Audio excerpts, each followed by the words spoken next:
Okay, so now we are in module number 8, it is, or 9, I forgot. Anyway, so the material for this week is gonna be this one, internal combustion piston engines. Okay,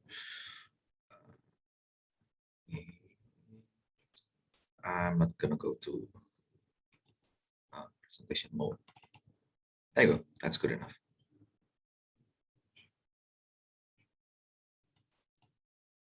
Okay, chapter. It's on.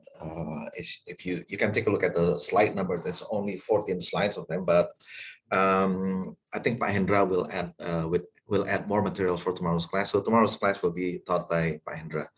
Okay.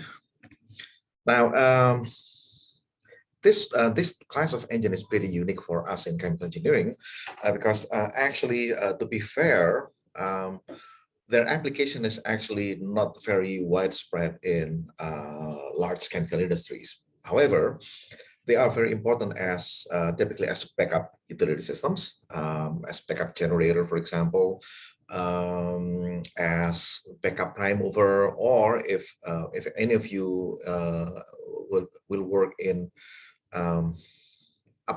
upstream oil and gas, for example, if you work in oil exploration company or oil service company like Halliburton or chances are you will be using this type of engine a lot, okay, because they're small, they tend to be small and lightweight and easy to operate and easy to maintain, but they're not very efficient thermodynamically. That's why they're not that popular for large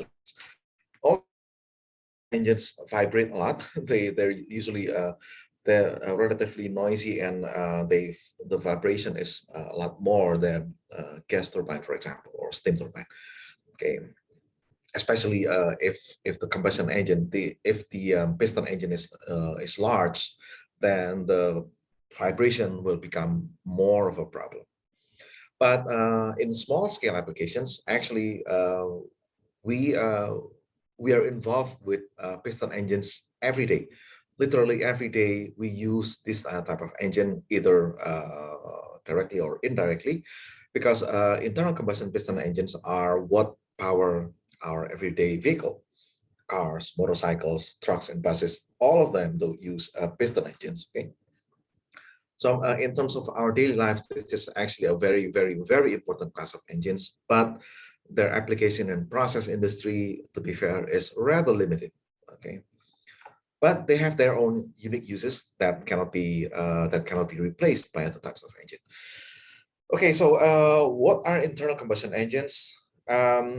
These are engines that generate motive power. The power that is used to drive other equipment. That's called motive power, by the combustion of gasoline, oil, or other fuel. Okay, it could be liquid fuel or gaseous fuel, but certainly not solid fuel. Okay, so internal combustion engine that runs on solid fuel, even if it's solid, it's usually converted to fluid fuel first. Okay, for example, by gasification, and then the pyrolysis gas or the syngas that we obtain from the biomass gasification, for example, or coal gasification, can then be used to fuel combustion engines, piston engines. Sorry. Okay, so going back to the definition, internal combustion engine is an engine that generates motive power by the burning or combustion, to be more exact, of gasoline, oil, or other liquid or gaseous fuel with air inside the engine. The hot gas is produced, being used to drive a piston or do other work as they expand. Okay, so included in this very, very large family of engines are spark ignition engines, meaning the type of engine that requires the presence of spark. Busi, ya, spark itu bahasa Inggrisnya busi. And the purpose of these busi or spark plugs is to induce what do you call it? Electrostatic spark, lecutan bunga api listrik, okay, that ignites the fuel and air mixture. Okay, now for this type of engine, the fuel is mainly gasoline. Of course, you can also use other type of fuel, for example, biogas or natural gas can be also used for spark ignition engines. And the thermodynamics of spark ignition engine is based on the Otto cycle. So please go back to your thermo notes and take a look at what the auto cycle looks like. Most likely, Pak Hendra tomorrow will review some of those basic thermodynamic cycle concept and analysis. Okay. The second category of internal combustion engine is the compression ignition engines. Okay, so the first one is spark ignition, meaning it requires the presence of spark, lecutan bunga api, to ignite the fuel and air mixture. The second one only requires compression. So as we compress the fuel and air mixture to a very high pressure, then it will auto-ignite. Okay, it doesn't require the presence of spark. Okay, and this is governed by the diesel cycle. Okay, so diesel engine is, as the name implies, the diesel engines, thermodynamic diesel cycle, in which the ignition or the combustion of the fuel air mixture is induced by pressure only. Okay. Now, when we look more specifically at piston combustion engines, both spark and compression ignited, they're still competitive because they're cheap. Okay, they can be made really cheap. Okay, they can be made really small and can still run efficiently, reasonably well. Okay, so they're competitive with regard to low investment and operating cost, reliability, because these are very old technology, and they're not as sensitive as turbine engines. Okay, and availability in I should emphasize here, this is not wide but extremely wide range of capacity. Okay, the smallest one, maybe you guys have seen people mowing lawn, motong rumput. Okay, so there are some types of lawnmower, grass cutter, if you will, okay, that uses a tiny piston engine, okay, and that can be strapped on a person's back, and it runs on a mixture of gasoline and lube oil, okay, mesin dua tak, mesin bensin campur, okay. So the piston on those lawnmowers is of course really tiny, okay, maybe only 10 cc or something. And then of course you have your motorbikes, okay. So in Indonesia, perhaps the most popular engine displacement or engine volume capacity is like 125 cc, or maybe for the larger bikes, motorbikes, you can get like 150 or up to 250 cc, and for the big bikes it can go all the way up to, for Harley Davidson type of motorcycle, it can go up to 1800 cc. Okay, cc is cubic centimeter. So that when you hear the word, okay, ini mesinnya berapa, kapasitasnya berapa cc, berapa liter gitu ya, that really tells you the volume, the effective volume or the swept volume of the piston. So at any given time, your engine, the total volume of combustion chamber in your engine is how many centimeter cubic. Okay, all right. Okay, so therefore piston combustion engines are quite popular in process industry, especially for electric power generation. Okay, and they can also be used as mechanical drives for other process equipment. So and this is quite popular in the oil and gas exploration business, for example, or water. If you drill for water, menggali sumur air. Okay, so the drive, the prime mover that's frequently used for these jobs are internal combustion engines. Again, because they're compact, they're available in a very wide range of capacity, and both in terms of engine displacement or horsepower. Okay, and they're easy to maintain. Okay, they're easy to dismantle. They're easy to fix in the field. That's why they're still quite popular. Okay. All right. Electric power generation. Now, when we because we live in Java, we might not appreciate the importance of internal combustion piston engines for public power generation. But if you live in other parts of Indonesia, particularly in the eastern part of Indonesia, islands still rely a lot on PLTD, okay, pembangkit listrik tenaga diesel, and these PLTD units, as the name implies, they rely on piston engine to generate electric power for the public. Why? Again, the reason why there are specific reasons why diesel engines are preferred for those areas. Again, because they can be made small.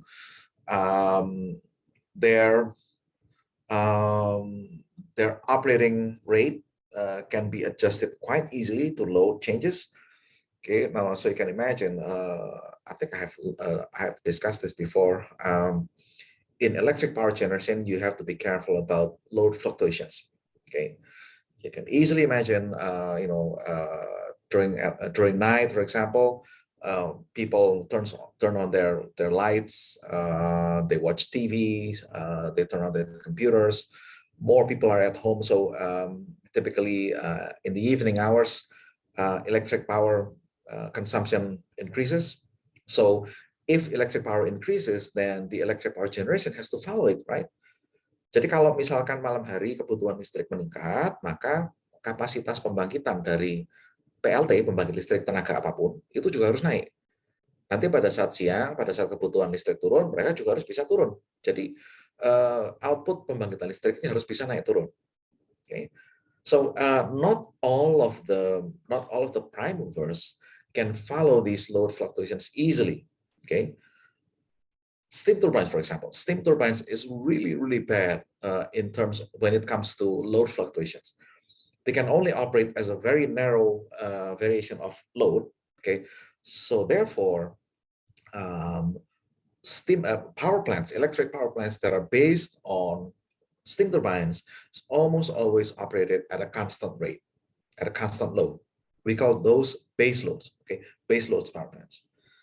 And to accommodate for the fluctuations in an electric power consumptions, we have to rely on what are called peak load or peak shaving power plants. Those are the ones that absolutely have to have the flexibility when it comes to following electrical load or utility load. It's also the same for chemical process industry. And piston engines are one of the best class of prime mover when it comes to dynamic loads.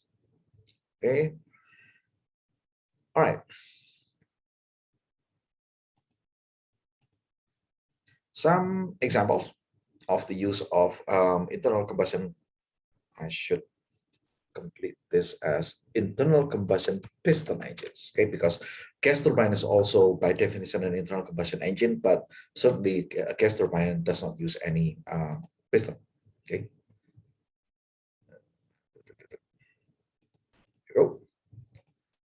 Okay, so some examples. The left-hand side here, these are natural gas lifting diesel-driven compressors. Okay, so these are the engines. As you can see here, yeah, this is the diesel engine. This is a massive one.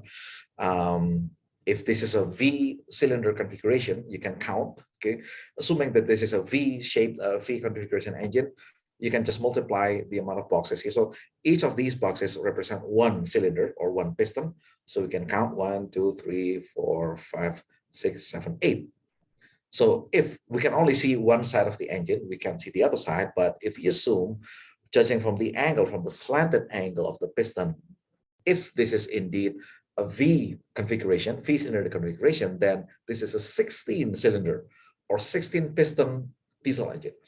That's huge. That's really, really massive. Okay, our average car only consists of three or four pistons, 3 or 4 cylinders.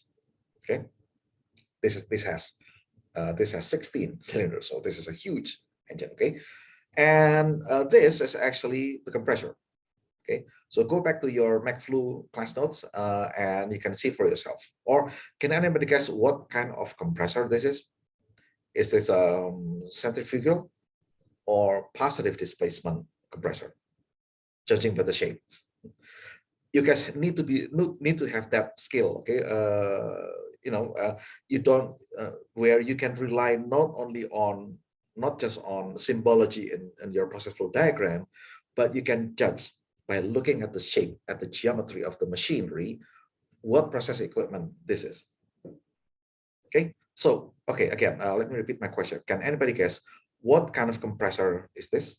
Is this a positive displacement or a centrifugal compressor? Is it positive displacement, sir? Correct, because you don't see any, the circular shape housing. you don't see the rumah keong. That's the street word for it. Okay, like this one here. Okay, this is clearly, now this one is clearly a centrifugal pump. Okay, you see this rounded housing for the impeller here on the middle picture, but you don't see that here. But you see these that looks like barrels seperti laras meriam ya. So these are the piston for the compressors. So we can guess that this is a piston type compressor. Okay, reciprocating type of compressor. Okay, so there are 4 pistons in the compressor. Okay, 10 pistons of the diesel engine here. Okay, so this is a, by comparison, this is a massive diesel engine. Okay. Okay, and this the middle one, this is a diesel-driven firewater pump. Now, I cannot emphasize more the importance of having a reliable, an absolutely reliable diesel engine for your plant's firewater system, right? You can imagine if your plant is on fire and this engine fails. Okay, so when it comes to firewater system, usually we have more than one pump, we have more than one system, and this diesel-driven firewater pump is usually the backup one. This is the one that kicks in if the main pump fails. Okay. Okay, and there's always, of course, there's a reason why firewater pump relies on diesel, because we want to avoid as much as possible electrically driven pump when it comes to firewater, because electrical system they tend to get hit first during a fire compared to combustion based system like this. Okay, so we don't generally even though it's okay to have electric motor to drive water pump for your firewater, but at some point you need to have a backup diesel driven firewater pump, okay, to be extra safe. And on the right hand side here, this is a picture that we can see every day on our way to school, on our way to work. Okay, we invariably see these kinds of establishments on the roadsides. Okay, tukang pompa ban. Okay, so this is a small scale gasoline engine air compressor that's used on the streets. This is actually a piston engine. Okay, you can see the ribbings here. Jadi yang kayak rusuk-rusuk ini ya, sirip-sirip ini.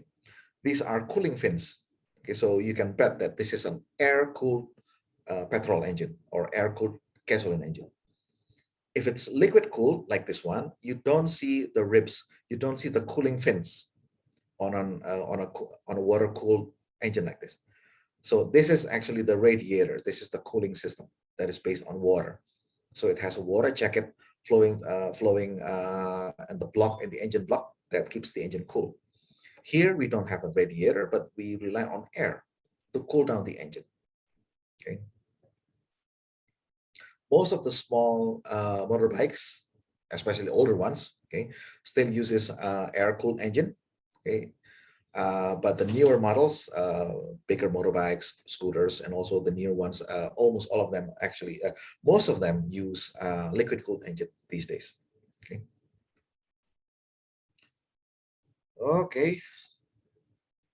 And these are some examples of internal combustion piston engines for electric power generation. The left-hand side here is the utilization of biogas, okay, gases that's generated from the fermentation process of biomass, okay, and the biogas is fed to this electric generator, okay. So this, by the looks of it, this is probably a small-scale power generation that's enough for maybe 1 or 2 houses, okay. So pembangkit listrik pedesaan lah, okay. This is in Indonesia we call it okay, generator set. Okay, there's this wood there, the generator set. Okay, so on the right hand side here, this is a Caterpillar diesel-driven power generator set. This is the diesel engine. Okay, this is those are the air intakes, so, and this is the filter for the incoming. That's for the air that's sucked into the engine. So they need filter, just like we do now. Okay, so just like we do now every day in our everyday life, we wear face mask to protect ourselves from the COVID. Here, engines also need mask, okay, to protect the combustion chamber from debris, from dust, sand, and also other particles. Okay, and the big the huge black box at the back here, this is the radiator. Again, this is the cooling water system. Okay. So this engine is cooled by water. Of course, when the water does the cooling, the water gets hot. Okay, the water itself gets hot. So we need to dissipate. We need to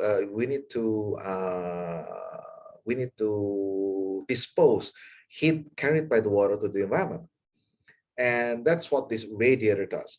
So the name is perhaps not really correct, because the main heat transfer mechanism in a so-called radiator is, of course, conduction and convection. There's very little radiation going on because the temperature is not that high. It's hot, but it's not that high to induce significant amount of thermal radiation. So this is a heat exchanger basically, and the purpose of this heat exchanger is to cool down, to decrease the temperature of the cooling water by disposing the heat to the environment. Okay. All right, and let's see where the generator is. Okay, so this is most likely the electric power generator unit. Okay, so this is the diesel engine, and this is the electric power generator. Okay, and the capacity for this particular type is 1.5 megawatts. Pretty big, not huge, but it's pretty big. Okay, and again, just as a side note, again, just for your knowledge. Caterpillar is one of the most popular brand names for industrial diesel engines in Indonesia. So we have Caterpillar is from the United States. Other brands include MAN, M-A-N. MAN is from Germany. Let's see what else. General Electric, again from the US. Surprisingly, not too many Japanese brands when it comes to industrial scale, industrial size diesel engines. Perhaps maybe Komatsu has one, perhaps, I'm not really sure. But anyway, in process industries in Indonesia, US and German brands dominates the diesel generator market. Okay. Okay, any questions so far? Now, next we have a overview. Not really. Perhaps this is not really that critical for us in process industry and chemical engineering, but I think this is good for you to know. Difference between 2-stroke and 4-stroke piston engines. Okay, and I will play a YouTube video right after this.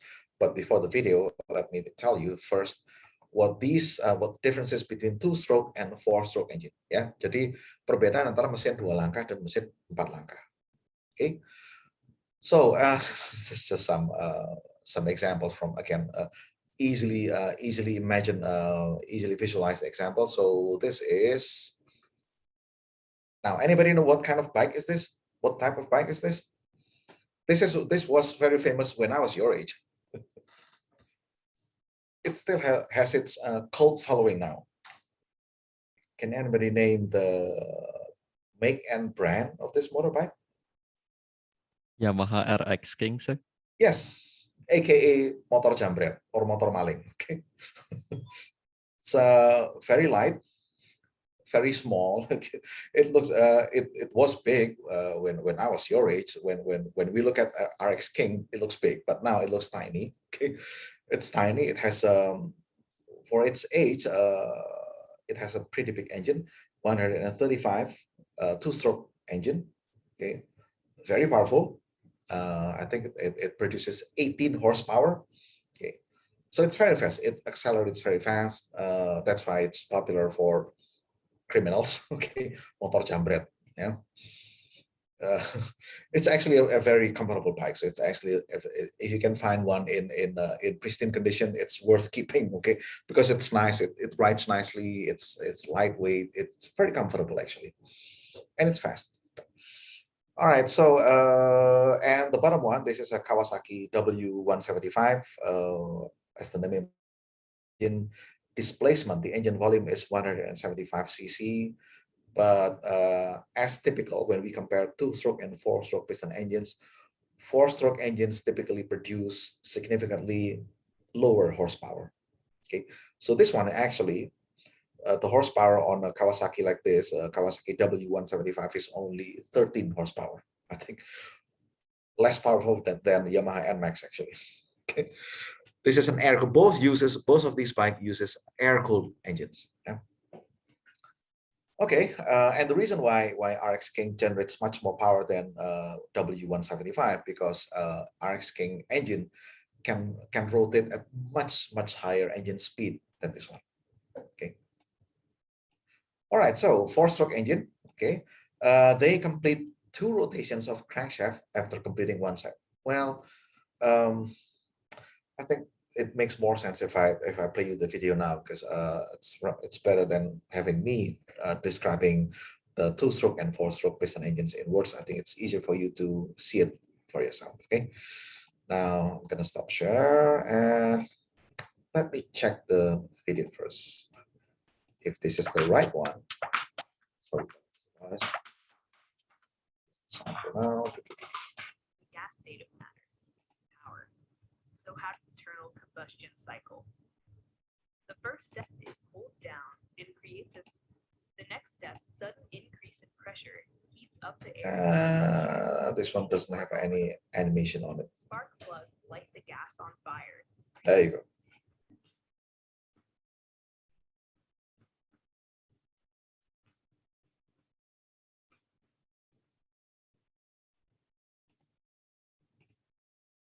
Oops. Okay, now let's see this one.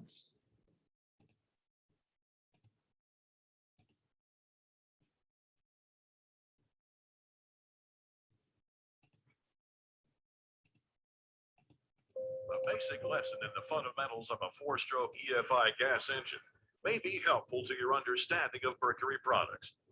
Here are the basic components of every 4-stroke gas engine. A piston. Okay, so that's the piston. A crank. Oops, what did I do? Up and down in the cylinder. This lateral motion. Sorry. I managed to push the wrong button. All right, so basic components of every piston. 4-stroke gas engine. A piston. A connecting rod. A crankshaft. As the piston travels up and down in the cylinder, this lateral motion is turned into a rotating motion at the crankshaft. The longer the stroke of the piston, the larger the displacement of gas. Okay, so this is called stroke. Okay, stroke atau langkah. So the stroke is the distance, the maximum distance by which the piston travels vertically. Okay, so at some point it will return. It will return up. Okay. Air occurs in the cylinder.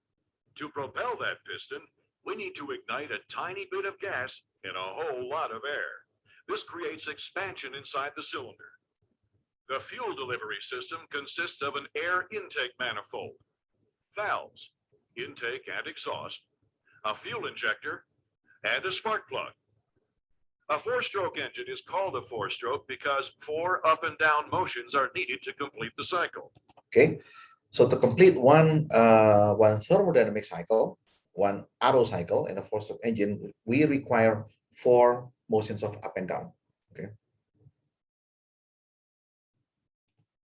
In the first stroke, the piston travels downward as the intake valve opens and a mixture of air from the atmosphere and a metered amount of gas from the electronic fuel injector enter the cylinder. This is called the intake stroke. Okay, so the first stroke number 1, langkah nomor 1 is called the intake stroke. So the as the piston moves downward, it sucks air and fuel mixture from the intake manifold. Okay. Remember, what's coming into the combustion, this is called the combustion chamber. Okay, so what's coming into the combustion chamber or cylinder, as we say in automotive, this is a mixture of fuel and air. So a little bit of fuel and a lot of air. On the second stroke, the piston travels upward, compressing the air and fuel to make a highly combustible mixture. This is called the compression stroke. Okay, so in the second one, compression stroke, the piston moves upwards, and as it moves upward, as you can see on the top here, both valves, both the intake and outlet valves are both closed. Okay, so this creates a sealed chamber, which is and the volume of the sealed chamber gradually decreases as the piston moves upward, right? And this will compress the fluid inside the combustion chamber. The fuel air mixture is compressed. Okay. And when we say compression ratio, ratio kompresi, so compression ratio is the ratio between the volume, the maximum, the volume at the lowest point of the piston divided by the volume at the top position of the piston. The bottom position, the bottommost position is called a bottom dead center, titik mati bawah, and the topmost position is called a top dead center, okay, titik mati atas. Okay. At this point, the spark plug fires, sending the piston downward from the expansion of the air and gas mixture. This is the combustion stroke. Yeah, okay. So when the fuel and air mixture reaches its maximum pressure, then the spark ignites, and we have explosion. Literally, we have explosion inside the cylinder, which drives the piston downwards. The fourth stroke is the exhaust stroke. As the piston travels upward, the exhaust valve opens to release the burned air-fuel mixture. When the piston reaches the top of this stroke, the intake valve opens and the cycle begins all over again. Mm-hmm. It takes one up and down motion or two strokes of the piston to create one revolution of the crankshaft. RPMs, or revolutions per minute, is how many times the crankshaft rotates within that minute. At wide open throttle, the crankshaft may turn at 5,000 RPMs, or a dizzyingly 83 times per second. Meanwhile, the piston traveled up and down 166 times in that same second. Want to see how fast that is? Now, Okay. that's fast. Let's see it again. Amazingly, the four-stroke EFI engine does this quietly and reliably for years and years of operation. Now, keep in mind that this video talks about automotive engine, okay, automobile engine, which runs at much higher speed. So when we say engine speed, we refer to this RPM, rotation per minute, okay, the rotation of crankshaft per minute, or in the case of gas turbine or steam turbine, the rate of rotation of the turbine shaft. Ya, jadi kalau kita bicara kecepatan mesin, maksudnya itu adalah berapa cepat poros ini berputar, poros daya ini berputar, ya, crankshaft. Kalau di dalam mesin piston, poros ini namanya adalah crankshaft. Kalau di dalam mesin turbin, ya namanya poros turbin aja gitu ya, turbine shaft. Jadi kalau kita mengatakan, okay, what's the engine speed? That's really what we're saying is what we're referring to is how fast, how many rotation this shaft is making per minute. Okay, and industrial piston engines are not designed to be this fast. Okay, remember, industrial engines tend to be large or even massive in terms of size, so their RPM is usually much lower, way lower than automotive engines that we use in our everyday lives. That's why there's a term called high-speed diesel engine. Now, high-speed diesel engine doesn't mean high performance. It's just the crankshaft rotates at relatively high rate compared to industrial engines. So automotive diesel engines that are used in cars like Mitsubishi Pajero or Toyota Fortuner, for example. So those small engines are called high-speed diesel engines because they rotate at relatively high RPM. Okay, compared to industrial diesel engines or marine diesel engines that rotates at much lower speed, right? Okay, so that's two-stroke. That's fine if there's any two-stroke engine. Okay, there you go. This is a two-stroke engine.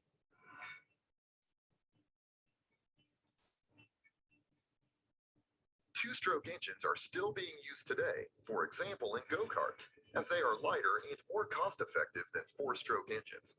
We will explain a two-stroke engine with a simple carburetor. Carburetor is another mechanism to introduce fuel and air mixture to the combustion chamber.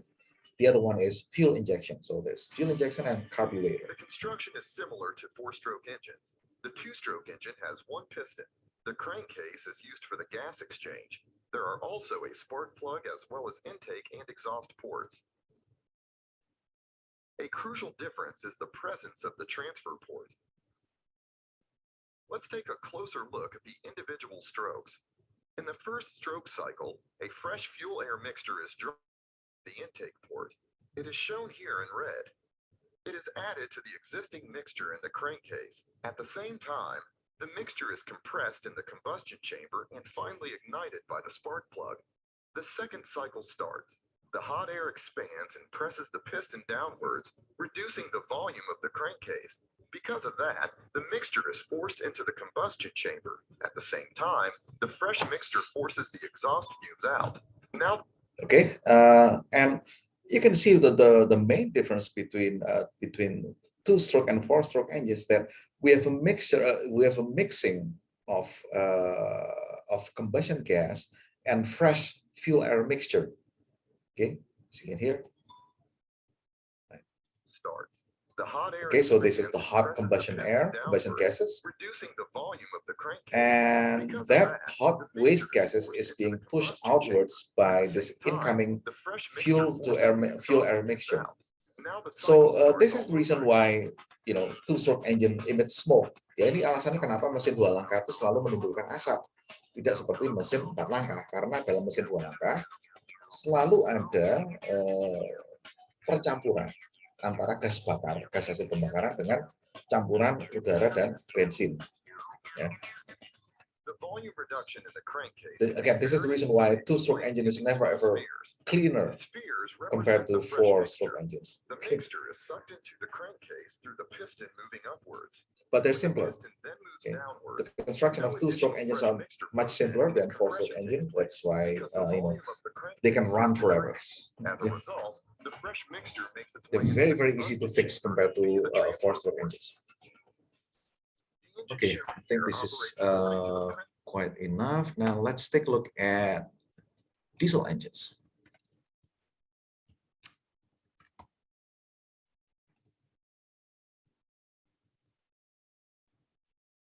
Let's see.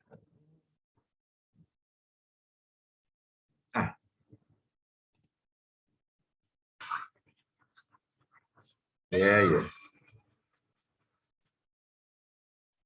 Bertambahnya usia, Oh, come on. nutrisi lebih dan daya tahan tubuh kuat. Baru Unlead Gold 5X. I'm too lazy to download this. Okay, so bear with me with the ads. There we go. So again, go back to your thermodynamics class notes and read about these diesel engines as well. Okay.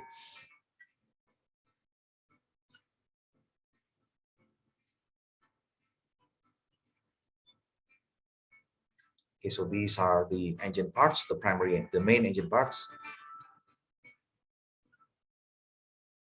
So you can see no spark plugs. Okay, so diesel engine does not use any spark plugs.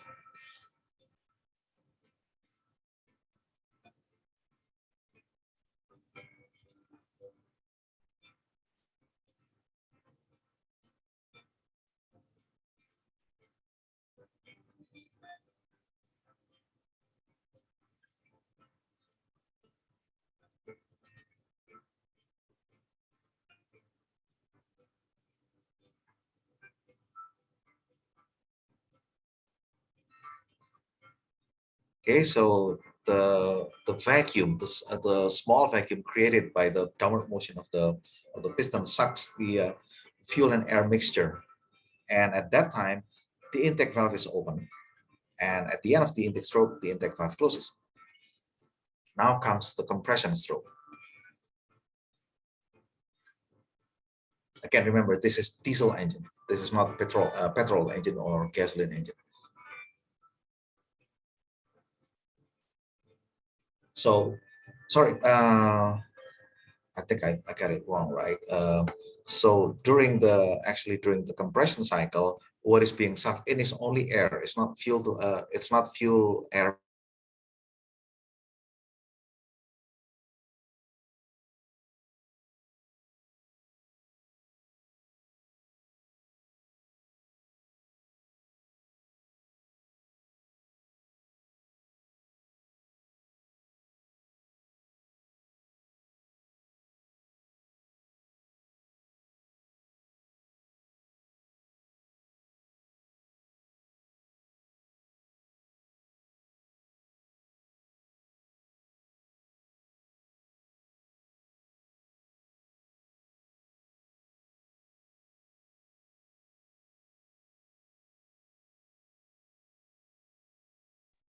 I think you're still mute, Pak Miki.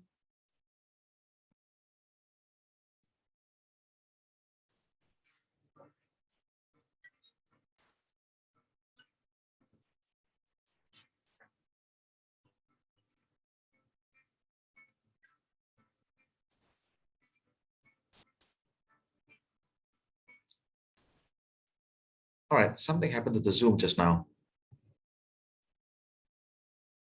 Everybody's still here, right? Okay. I'm not really sure what happened just back a few minutes ago, but anyway, so to continue so at the end of the compression cycle, the fuel injector injects diesel fuel into this combustion chamber, which by then is at very high pressure and temperature. So prior to the injection, this contains hot air at very high pressure. So you can imagine what happens if you inject fuel into hot air, then the fuel will self-ignite, right? You don't need spark plugs to ignite the combustion of the fuel.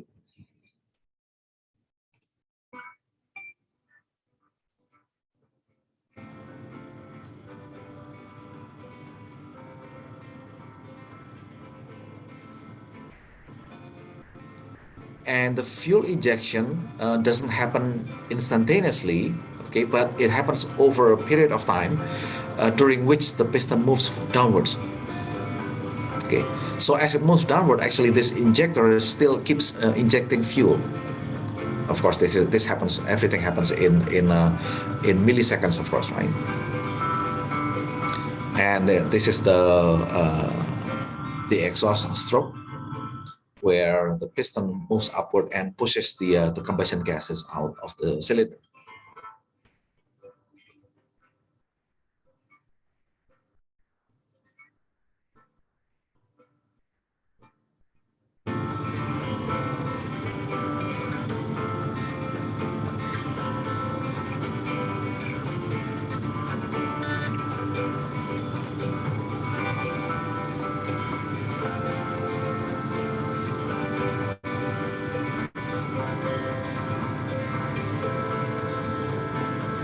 Okay, so going back to our PowerPoint. Okay, and these are some examples of industrial diesel engines. Okay, this is a very large. You can see there are some people working next to the engine. So these are men. These are people. Okay, these are persons. So from this one is also an engineer working on the engine. So from this picture, you can appreciate the size of this engine. This is a very large Kawasaki MAN two-stroke marine diesel engine. So diesel engine can also be designed as two-stroke or four-stroke engines. Okay, each with its own advantages and disadvantages. Okay, and this one actually, this is a small 5 horsepower four-stroke industrial diesel engine. Okay, so this is a small engine that's general purpose engine for power generation or as a mechanical drive or anything. Okay. Okay, and oh, it's already 8:50. Pak Hendra, are you there? I think he's teaching another class parallel with this class, Pak. Okay, so I think it's a good place to stop. So Pak Hendra will continue tomorrow with the discussion on fuel. Okay, some key specifications of internal combustion fuel, diesel fuel, gasoline, fuel oil, and whatnot. Also natural gas and things like that. But before we dismiss the class, I need to show you guys this one innovation that's actually going to be quite important in Indonesia within the next few years, which is the application of gaseous fuel for piston engines. Okay, so just because our everyday piston engine runs on liquid fuels, okay, premium, Pertamax, minyak solar, and so on, it doesn't mean, or biodiesel, it doesn't mean that they cannot run on gaseous fuels. Actually, they can, and actually, it is a current trend in Indonesia for industries to switch from liquid fuels to natural gas. And there are several reasons for that. Natural gas is cleaner than liquid fuel. And the price for natural gas in some cases in Indonesia is still quite economical. Okay, and there's this overall clean image if a industry relies on natural gas as its primary fuel. Okay, it has to do with the carbon emission and things like that. All right, so the use of gaseous fuels for internal combustion piston engines is actually gaining popularity these days, and it's quite important for you to know that. Okay. All right. Any questions?